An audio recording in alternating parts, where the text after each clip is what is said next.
गरीब माँ बाप की इकलौती बिगड़ी हुई बेटी, जो कि हर वक्त गाने सुनने की शौकीन थी, उसे अल्लाह पाक ने कैसे इबरत का निशान बनाया, आइए देखते हैं। यह सबक अमोज वाकया किसी गांव में एक आलिम साहब थे। उनका नाम रफीक साहब था और अपनी बीवी अमीना के साथ रहते थे।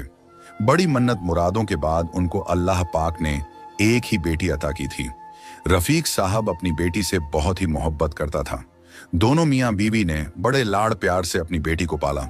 उनकी बेटी का नाम नफीसा था, जो कि बचपन से ही बहुत खूबसूरत थी। जब भी वह मीठी मीठी बातें करती तो वह दोनों मियाँ बीवी अपनी बेटी की इन मीठी मीठी बातों से बड़ा खुश होते। वक्त गुजरता गया, बेटी थोड़ी बड़ी हो गई। एक दिन रफीक साहब जब नमाज पढ़कर घर वापस आया तो क्या देखता है कि उसकी बेटी ने बहुत सारा मेकअप किया हुआ है।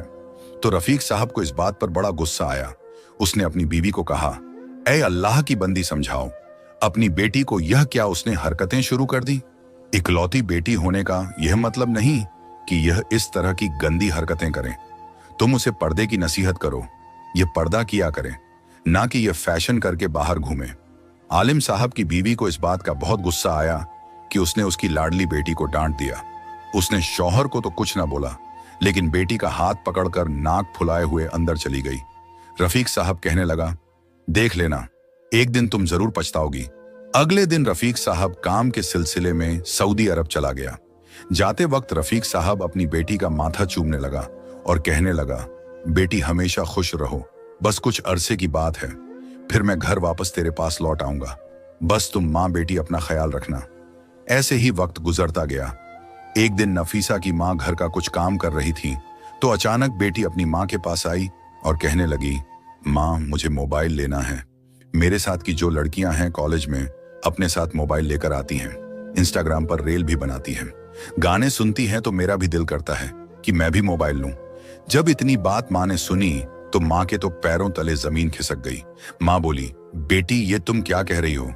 पहले भी तुम्हारे बाप को तेरा मेकअप भी करना पसंद नहीं, इसी वजह से तेरे बाप ने मुझे डांटा था।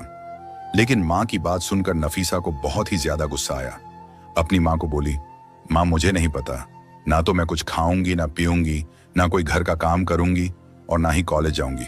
चाहे जो मर्जी कर लो, जब तक आप मुझे मोबाइल नहीं लेकर देंगी मैं कोई काम नहीं करूंगी। मुझे हर हाल में मोबाइल लेना है। इतना कहकर वह रोने लगी। उसकी माँ को उस पर बड़ा तरस आया, क्योंकि उनकी कोई और औलाद जो ना थी उनकी, यह एक ही तो बेटी थी। फिर नफीसा की माँ उसके पास आई और बोली, बेटा अल्लाह का वास्ता खाना खा लो, तुम्हारी तबीयत खराब हो जाएगी।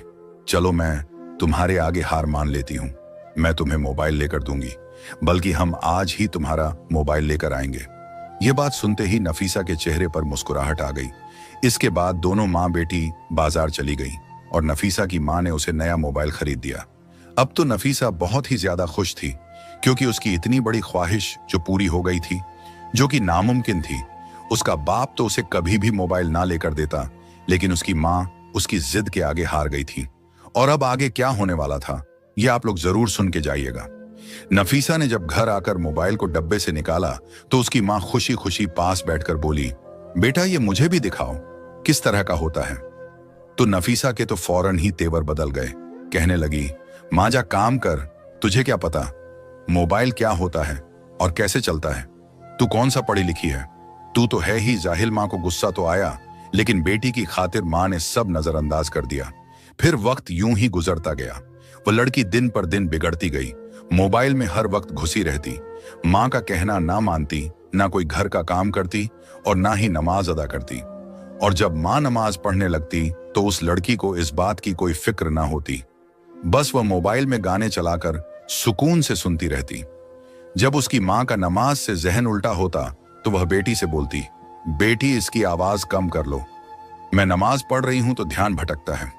आगे से बेटी जवाब देती, माँ तू नमाज कब पढ़ रही है, तेरे कान तो मेरे मोबाइल की तरफ लगे रहते हैं। माँ फिर भी सब्र के घूंट पी गई। अब उसको अपनी बेटी की फिक्र सताने लगी कि यह बेटी क्या करे। नफीसा की माँ एक दिन फिर बेटी को समझाने बैठ गई कि बेटी खुदा का खौफ करो, इतना मोबाइल ना चलाया करो, तुम्हारी आंखें खराब हो जाएंगी, तुम बीमार पड़ जाओगी। बेटी मुझे तुम्हारी बहुत फिक्र है, कुछ घर का काम भी कर लिया करो। लेकिन नफीसा को मोबाइल से फुर्सत ही कहाँ मिलती थी।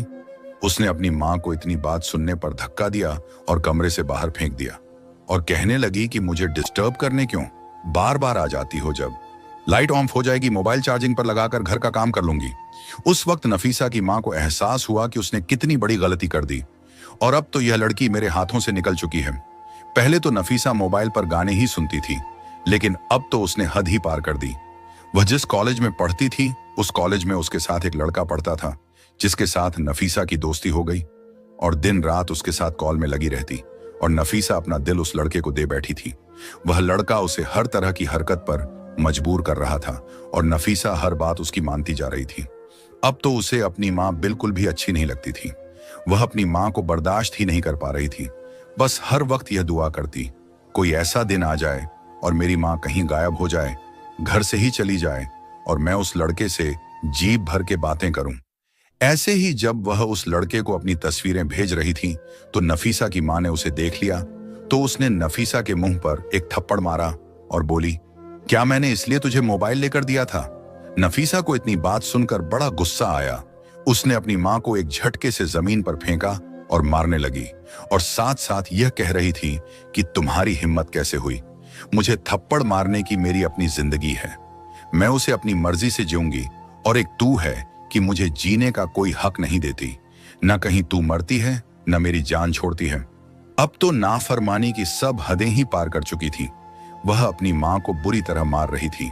अचानक दरवाजा खुला और नफीसा का बाप बिन बताए ही सऊदी अरब से वापस आ चुका था। उसने आते ही घर में यह माहौल देखा। उसने भागकर अपनी बीवी को जमीन से उठाया और बेटी को एक जोरदार थप्पड़ मारा और बोला कि बेटी शर्मो है या क्या बेचकर खा गई हो, अपनी ही माँ को थप्पड़ मार रही हो। नफीसा की माँ ने रोते रोते अपने शौहर को सब कुछ सच सच बता दिया। मैंने ही इस जलील को मोबाइल लेकर दिया जिसकी वजह से यह लड़की बिल्कुल बर्बाद हो चुकी है। रफीक साहब कहने लगा, अब क्यों पछता रही हो? यह सारा तुम्हारी डील का ही तो नतीजा है। अभी वह दोनों मियां बीवी इस तरह बातें ही कर रहे थे कि बेटी पांव पटकती हुई अपने कमरे में चली गई और जाते ही उसी लड़के को कॉल कर दी। उस लड़के ने आगे से नफीसा को तसल्ली दी और माँ बाप के खिलाफ और भड़काने लगा। यह तुम्हारे कैसे माँ बाप हैं? तुझ पर तो जुल्म करते हैं, तुझे भी तो जीने का हक है। तू अगर मुझसे बात करती है तो क्या गुनाह करती है? नफीसा कॉल पर रोती जा रही थी। उस लड़के ने नफीसा से कहा, तुम्हारा बाप जो कुछ भी कमा कर लाया है, तुम ऐसा करो, सब कुछ समेट और मेरे पास आ जाओ, हम भागकर शादी कर लेंगे। नफीसा ने घर में माँ का जितना भी जेवर और बाप का जितना भी पैसा पड़ा था वह उठाया और लेकर रात को चुपके से भाग गई। वह लड़का नफीसा का इंतजार कर रहा था। जब उसने नफीसा को आते देखा तो जल्दी से नफीसा का सारा सामान पकड़ा और कहने लगा, तुम इधर ही रुको, मैं गाड़ी का इंतजाम करके आता हूं। फिर नफीसा पूरी रात उस लड़के का इंतजार करती रही, लेकिन वह ना आया। नफीसा को वहां पर एक बुजुर्ग आते दिखाई दिए। उस बुजुर्ग ने पूछा, बेटी क्या बात है, तुम अकेली क्यों बैठी हो और रो क्यों रही हो? नफीसा ने रोते हुए उस बुजुर्ग को अपना सारा वाकया सुनाया। उस बुजुर्ग ने नफीसा को समझाया और बोला, बेटी अभी भी कुछ नहीं बिगड़ा, फजर से पहले का टाइम है। फजर से पहले पहले तुम ऐसा करो, चुपके से घर लौट जाओ, तुम्हारे माँ बाप को कुछ पता नहीं चलेगा और उनकी इज्जत बच जाएगी। नफीसा ने बिल्कुल ऐसा ही किया और चुपके से अपने घर वापस आ गई। देखा तो उसके माँ बाप अभी सो रहे थे। वह भी चुपके से आकर लेट गई। जब सुबह हुई माँ ने घर में देखा तो ना कोई पैसा था और ना उसका कोई जेवर था। वह रोने पीटने लगी, लेकिन नफीसा के दिल में फिर भी जरा सा रहम ना आया कि मैं अपनी गलती का तकल्लुफ करें और सब कुछ सच सच बता दूं। उसकी हरकतें वैसी की वैसी ही रही। फिर एक दिन ऐसे ही नफीसा को उसी लड़के का फोन आया और कहने लगा, नफीसा मुझे कुछ पैसों की जरूरत है, तुम मुझे कुछ पैसे भेजो वरना मैं तुम्हारी भेजी हुई तस्वीर लोगों को दिखा दूंगा और तेरे बाप को भी दिखा दूंगा। तेरे बाप की 1 टके की इज्जत ना रहेगी। अगर तुम्हें अपनी इज्जत प्यारी है तो मुझे रकम भेज दो। लेकिन नफीसा तो अपने बाप का सारा पैसा पहले ही बर्बाद कर चुकी थी। उसके पास अब पैसा देने के लिए नहीं बचा था। फिर उस लड़के ने भी बगैरती की तमाम हदें पार कर दी और उस जैनब की सारी तस्वीर उसके रिश्तेदारों और अपने दोस्तों में शेयर कर दी। जब नफीसा के बाप को बेटी की यह नज़्बा तस्वीरें देखने को मिली और लोगों ने तरह तरह की बातें की तो उसका बाप यह सब बर्दाश्त न कर सका और सदमे से वही दम तोड़ गया। लेकिन नफीसा तो पता नहीं फिर भी किस मट्टी की बनी हुई थी। बजाय गम मनाने के या तौबा करने के अपनी हरकतों से बिल्कुल भी बाज ना आई। अब तो वह नफीसा